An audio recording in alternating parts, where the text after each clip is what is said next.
uma história cheia de preconceito, feminicídio e libertação. Vamos lá saber qual história é essa? O uso das cores para adornar os lábios remota à antiguidade, com traços encontrados em várias civilizações antigas. Muitos historiadores consideram que os antigos sumérios, a primeira civilização a ocupar a região sul da Mesopotâmia, entre os rios Tigres e Eufrates, foram os inventores do batom, em 3.500 anos antes de Cristo. Os outros gostam de acreditar que o verdadeiro nascimento da pintura labial foi no Egito Antigo, quando homens e mulheres deixavam suas bocas avermelhadas com uma mistura de ocre vermelho, frutas vermelhas esmagadas, pigmentos de minerais, carmim, cera ou gordura. A cor vermelha representa paixão, desejo, um status social elevado em algumas culturas. De qualquer maneira, sabe-se que o hábito tornou-se comum na antiguidade. Já na Grécia Antiga, as mulheres tinham pouco poder e não eram autorizadas a usar batom em público, com exceção das prostitutas. Na verdade, possuíam mais poder legal, o que as possibilitava exibir pinturas labiais, que muitas vezes eram feitas com corante vermelho, suor de ovelha ou excremento de crocodilo.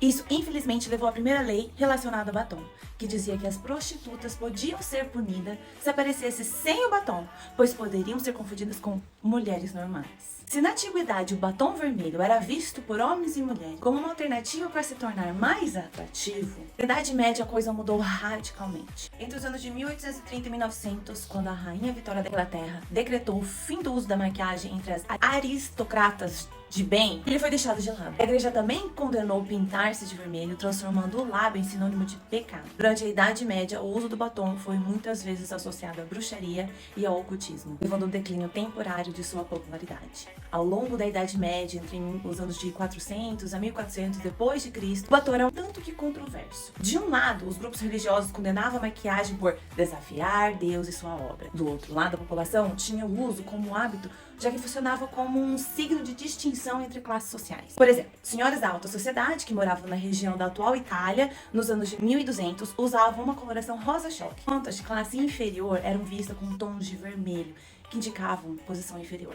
Por volta de 1500, o Renascimento trouxe consigo o ressurgimento da moda do batom vermelho, impulsionado por rainhas como Elizabeth I da Inglaterra, que usava o batom vermelho para demonstrar a sua realeza e status. Em 1700, o governo britânico aprovou a lei que formalmente condenava o batom. Segundo os legisladores da época, as mulheres que eram culpadas de seduzir os homens para o matrimônio por meio de cosméticos poderiam ser julgadas por bruxaria. Fecha aspas. Como na Inglaterra, alguns estados norte-americanos também protegiam os homens da malandragem do batom, permitindo o casamento ser anulado se a mulher estivesse usando alguma cor nos lábios durante a relação sexual.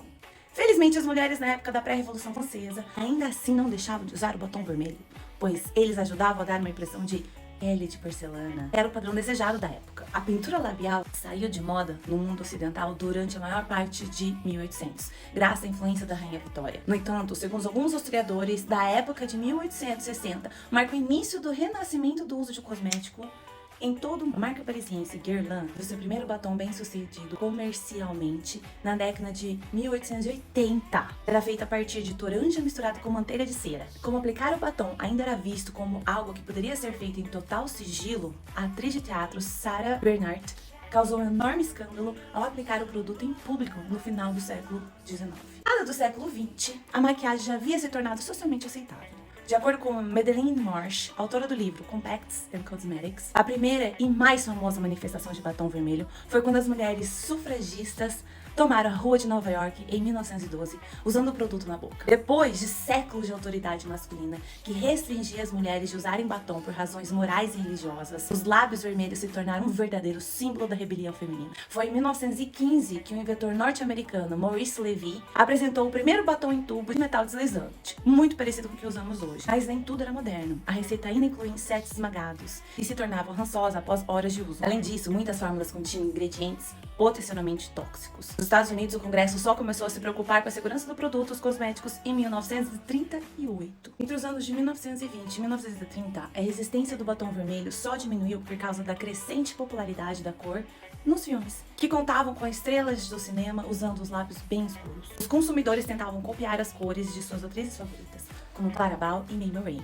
Em 1933, uma revista declarou que o batom era considerado o cosmético mais importante para as mulheres, que evidenciou o crescimento contínuo da venda do produto mesmo com a Grande Depressão. Isso inspirou o lipstick effect, o efeito do batom, um termo usado pelos economistas para explicar o porquê que os consumidores continuavam a comprar algo tão simples para levantar o ânimo durante épocas de grande dificuldade financeira. Durante a Segunda Guerra Mundial, publicitários trabalharam ativamente em campanhas e estimulavam as mulheres a manter o batom vermelho na rotina. Algumas marcas criavam até mesmo cores especiais para essa finalidade, como o vermelho da vitória. Mas foi em 1950, graças a Marilyn Monroe, que ele se estabeleceu como símbolo da sexualidade e desejo. Aqui o produto já era visto como sinônimo de rebeldia e atitude. Nas 2 décadas seguintes, ele perderia popularidade com o avanço do movimento hippie. Em 1960, houve uma grande queda na popularidade dos batons vermelhos, já que o movimento hippie fez com que a moda fosse ter uma aparência natural.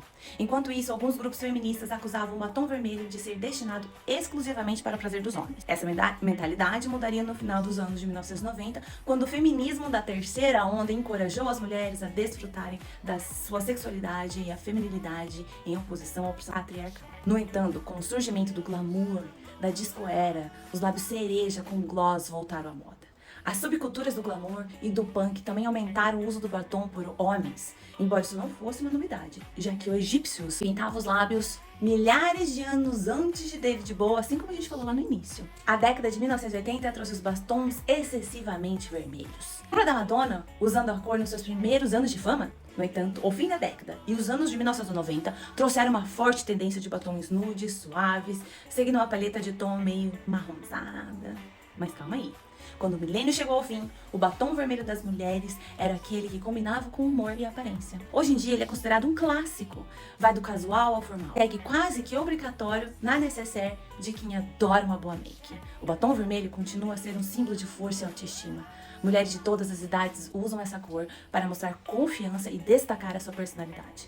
A indústria da beleza oferece uma ampla gama de tons de batom vermelho, desde tons vivos, ousados, até variações mais discretas, para que cada pessoa possa encontrar o tom que melhor reflete sua personalidade. Que história, hein, meus amigos? Bom, eu dei uma resumida para vocês terem uma noção o quão revolucionário é isso aqui, o batom vermelho. O batom vermelho nem está na minha paleta e é uma das cores que eu mais amo usar na minha boca. Então me conta aqui, você é fã de batom vermelho? Qual que é a sua cor favorita? E a gente se vê na próxima. Bastante